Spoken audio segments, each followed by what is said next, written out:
réel plaisir de lancer officiellement l'ouverture de l'édition. Depuis son arrivée au pouvoir au Gabon en 2009, le président Ali Bongo a placé la protection de l'environnement et la lutte contre les changements climatiques au cœur de ses priorités. Un engagement qui lui a valu d'être désigné par l'Union africaine président du comité des chefs d'État et de gouvernement africains sur le changement climatique et champion de l'initiative africaine d'adaptation au climat, l'IAA. Mesdames, Messieurs,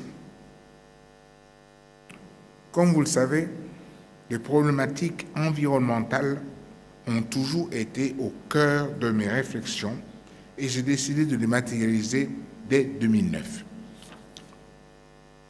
En effet, dès mon accession à la magistrature suprême, le Gabon, par ma voix, a toujours pris part active aux négociations sur le climat, et cela dès la COP15 à Copenhague.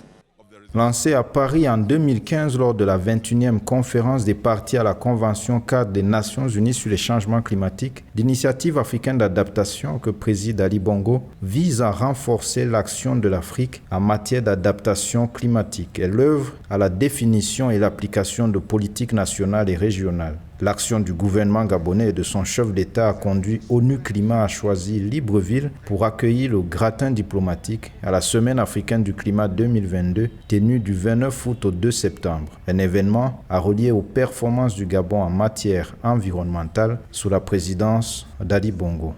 Aujourd'hui, près d'une décennie plus tard, nous pouvons et devons être fiers des résultats obtenus. Depuis Copenhague, le Gabon a absorbé de l'atmosphère plus d'1 milliard de tonnes nettes de dioxyde de carbone. Aussi, sommes-nous désormais considérés comme le pays le plus positif en matière de carbone au monde. Cependant, concrètement, le Gabon a atteint l'objectif de neutralité carbone fixé par l'accord de Paris.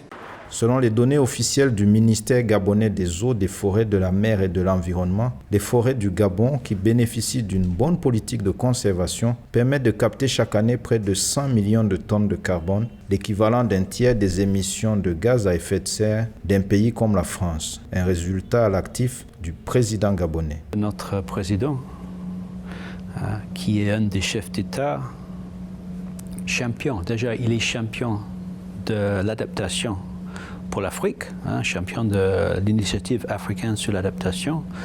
C'est un chef d'État qui est présent à presque chaque COP, qui comprend que les changements climatiques risquent de déstabiliser tout le continent de l'Afrique.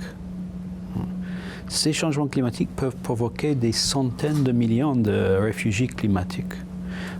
Et c'était en tant que ministre de la Défense, à l'époque, que le président a compris l'impact des changements climatiques sur les questions de paix et de sécurité en Afrique.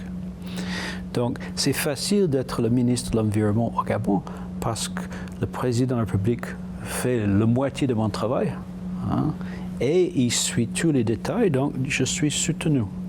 Grâce à la préservation de ces forêts tropicales, le Gabon compte tirer parti des marchés du carbone. Ces marchés permettent aux entreprises de compenser leurs émissions de CO2 par l'achat de crédits carbone aux pays les moins pollueurs. D'après le ministère de l'Environnement, le Gabon a recensé 90 millions de tonnes de crédits carbone qu'il envisage de mettre sur le marché pour que ce pays obtienne enfin la récompense des efforts de ces dernières années en matière de préservation de la biodiversité.